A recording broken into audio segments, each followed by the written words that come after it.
ఉన్న నిన్ను పాలమూరులో ఊరు లేకపోయినా పార్లమెంటులో నోరు లేకపోయినా నిన్ను పార్లమెంటు సభ్యుడిగా గెలిపించి పంపిస్తే తెలంగాణ రాష్ట్రం వచ్చింది. వచ్చిన రాష్ట్రంలో మా పాలమూరుకు ఇచ్చిందేంది, నువ్వు తెచ్చిందేంది అని నేను ఈరోజు చంద్రశేఖరరావుని అడుగుతున్నా.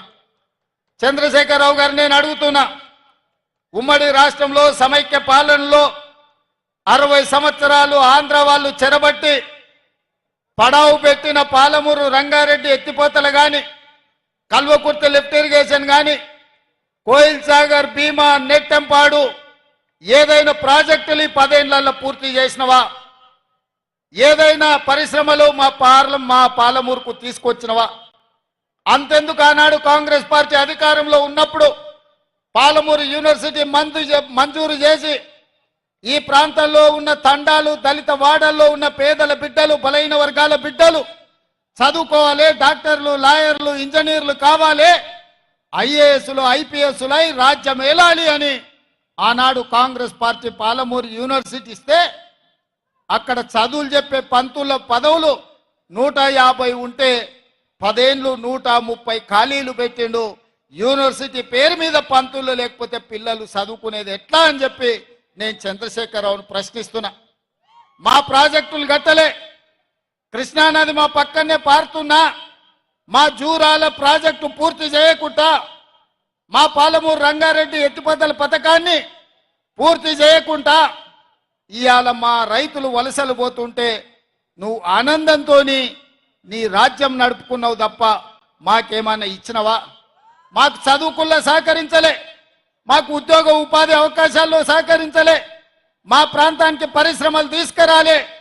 మళ్ళీ ఇవాళ పనులు ఇగిలించుకుంటూ వచ్చి మాకు ఓట్లు ఇవ్వండి, మేము పనులు ఇగిలిస్తాము, పార్లమెంట్లో పోయి గుర్రు పెట్టి నిద్రపోతామని అంటున్నాడు. నేను ఒక్క మాట అడగదలుచుకున్నా. శ్రీనివాసరెడ్డి మంచోడే, నాకు కూడా తెలిసినోడే. గతంలో కాంగ్రెస్ పార్టీ ఆయనని ఎంపీటీసీ చేసింది, కేసీఆర్ ఎంపీ చేసిండు, ఆయన అదృష్టం బాగానే ఉంది. 5 ఏళ్ళు పార్లమెంట్లో శ్రీనివాసరెడ్డి ఏ రోజైనా పల్లెత్తు పలకరింపు మాట్లాడిండా?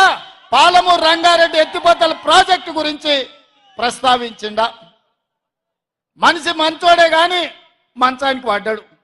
లేవనికే శాత కాదు, లేస్తే మాట్లాడనికే ఆయనకు అధికారం లేదు.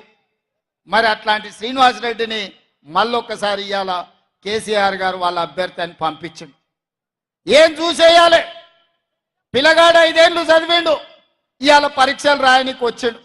5 ఏళ్ళలో నేర్చుకోకపోయే, ఈ ప్రాంతం గురించి మాట్లాడకపోయే. అట్లాంటి శ్రీనివాసరెడ్డికి ఓటేస్తే ఇవాళ మనకేమన్నా ఉపయోగమా? నిన్న మన కేటీఆర్ అంటున్నాడు, మా కారు కొంచెం ఖరాబ్ అయింది, గ్యారేజ్కి పోయిందని. అరే పిల్లగా, నీ కారు ఖరాబు కాలే, నీ కారు ఇంజను అనుము చెడ్డది, ఇంకా మళ్ళా రాదు, తూకానికి అమ్ముడే,